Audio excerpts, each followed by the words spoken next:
Good morning. Welcome to Time in His Word.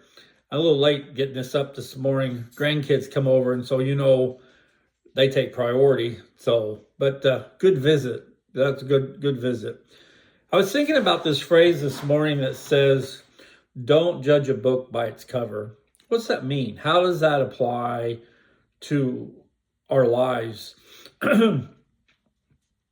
Or even does that phrase apply to our lives? And is it just a phrase that people use to to remind you to, when you see things, to have an open mind and don't predetermine how somebody is or something is without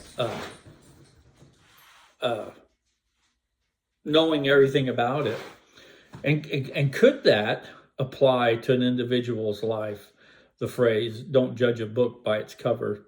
I think it can. And here's why. If you notice, and I'm sure you have, because there's a friend of mine that watches these videos, and he loves to harass me about my shirt. Because a lot of times, like these solid shirts, these solid color shirts, like this one I have on this morning, it's what I refer to as a sleep shirt. I just sleep in a t-shirt. And so when I get up of a morning, that's what I'll put on. And so I might make a video in that sleep shirt 2, 3, 4 days in a row. And I have a lot of them that are the same color. So it might appear at times that I don't ever change my shirt. I wear the same shirt all the time. And that's not true. But he loves to harass me about it. He even teases me that he's going to buy me different colored t-shirts. And it's just an ongoing joke, all in good humor, and which is fine. But at the same time, sometimes it's made me self-conscious, and I'll look and see what color shirt I had on before I make a video, so I don't wear the same colored shirt a couple days in a row. But it's something that he loves to poke fun at, and it is what it is. It doesn't bother me. It's fun to harassing back about it. But anyway. So and I'm sure some of you have noticed that, and you probably think, "What? Doesn't this guy ever change his shirt?" Yes, I do, but I'm just a simple type of person, so it's not uncommon for me to have a number of shirts that are the same color.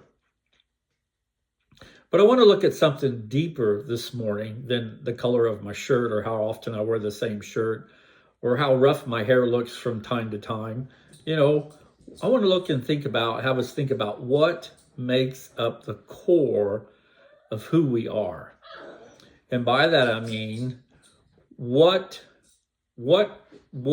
how have you, because as adults, we slowly over time, from when we're in our late teens, we are building or making ourselves into the person that we're going to be, the person that people's going to see, the person that people's going to deal with. And so we have to have a core to us. We have to have something that we believe in, that we base our life on. That's what we firmly believe.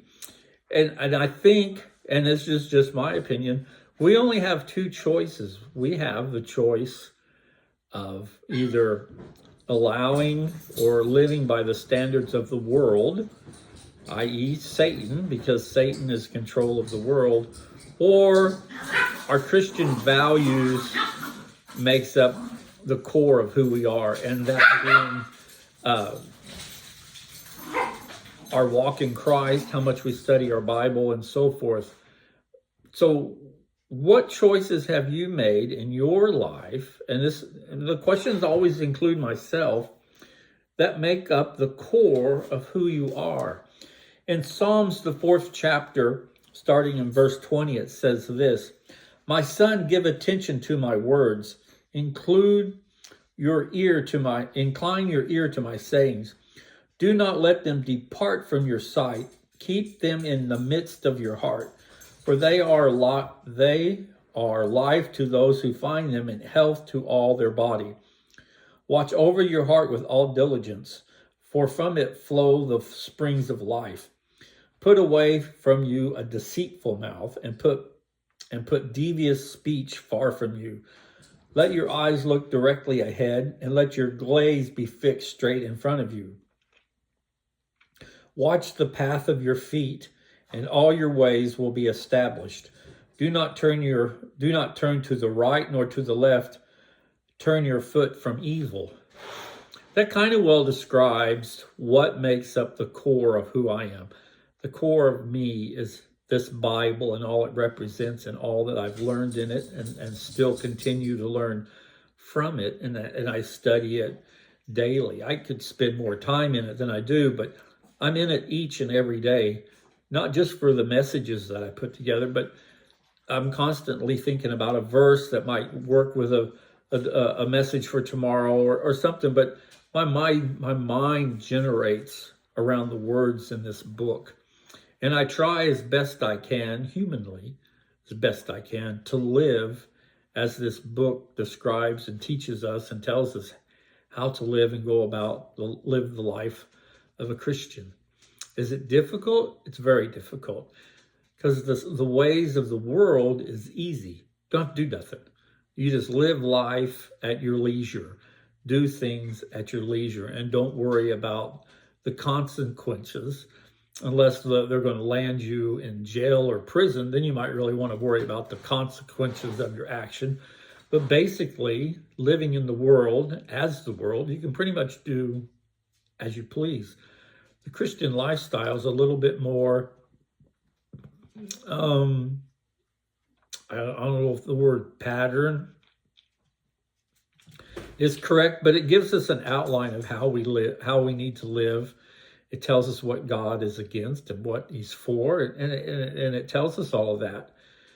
But the most important thing we need to remember is that phrase, don't judge a book by its cover.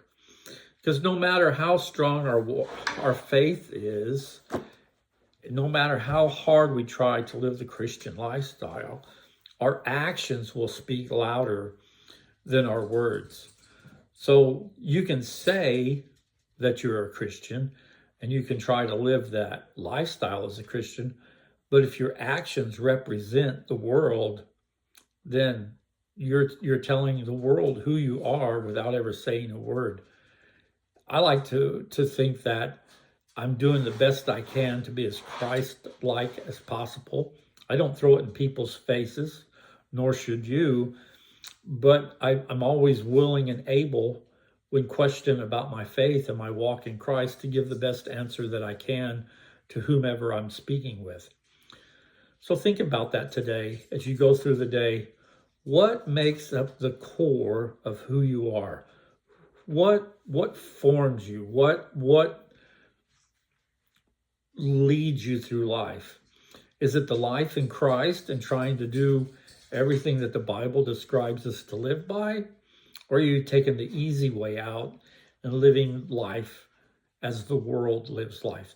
But the only trouble with that is when it all comes to an end and we made the choice of how we wanted to live our life, in the end, there's only two places you're going to end up at, heaven or hell.